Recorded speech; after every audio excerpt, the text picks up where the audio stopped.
क्या चीज़ हम चेक करते हैं, हम जैसे अब एक अरेंज मैरिज का केस आया तो हम उसमें ये चेक करेंगे भाई जो सामने वाला पर्सन है whether is excessively into drinking, smoking, drugs में इन्वॉल्वमेंट तो नहीं है, उसके जो है कोई रिलेशनशिप तो नहीं है एग्जिस्टिंग, कोई पास्ट में शादी होकर एंगेजमेंट होकर टूटी तो नहीं है। ऐसे बहुत केस आते हैं इसमें पहले पर्सन की शादी हुई होती है और उन्होंने हाइड करी होती है। प्री मैरिटल बहुत आते हैं ऐसे जिसमें पहले उसकी शादी हुई होती है and they do not disclose their marital status to the new person.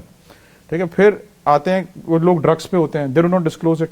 फिर आते हैं हमारे पास जैसे हम पैरामीटर्स इन्वेस्टिगेट करते हैं, मेडिकल हिस्ट्री, कोई साइकेट्रिक इलनेस तो नहीं है, कोई टेम्परामेंटल इश्यूज तो नहीं है। साइकेट्रिक इलनेस के इतने केसेस आने लगे हैं हमारे पास, शादी हो जाती है and the person turns out to be psychiatrically ill. ठीक है, टेम्परामेंट लूज हो जाता है, एडजस्ट नहीं कर पाते बाद में अपनी फैमिली लाइफ में और फिर वो डिवोर्स हो जाते हैं।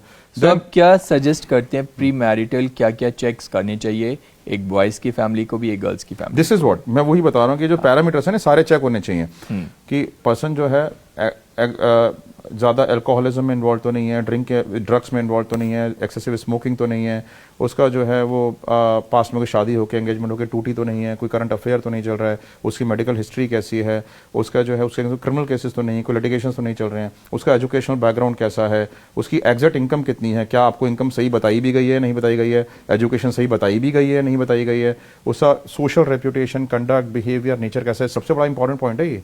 लोग क्या है कि बाकी सारी चीजों में अच्छे निकल आते हैं बट नेचर ही खराब है किसी का।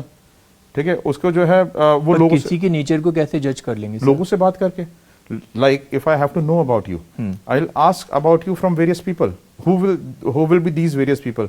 आपके घर के सर्वेंट्स हो गए, आपके कॉलोनी के गार्ड्स हो गए, आपके ड्राइवर्स हो गए, आपके ऑफिस से कलीग्स हो गए, आपके नेबरहुड हो गया। ठीक है, लोग ऐसा पूछताछ करने में संकोच भी करते हैं कि कहीं भाई रिश्ता ना टूट जाए। नहीं, देखिए जितनी भी इन्वेस्टिगेशन करने जा रहे हैं बुरा ना मान जाए। बताता हूँ, जितनी भी इन्वेस्टिगेशंस होती है ना ओपनली नहीं करी जाती हैं कभी भी। They are always discreet investigations कि जिस पार्टी के बारे में हम इन्वेस्टिगेशन कर रहे हैं उसको कहीं पता ही नहीं चलता कि उसकी अगेंस्ट इन्वेस्टिगेशन में। This is where expertise lies which a normal person can not do.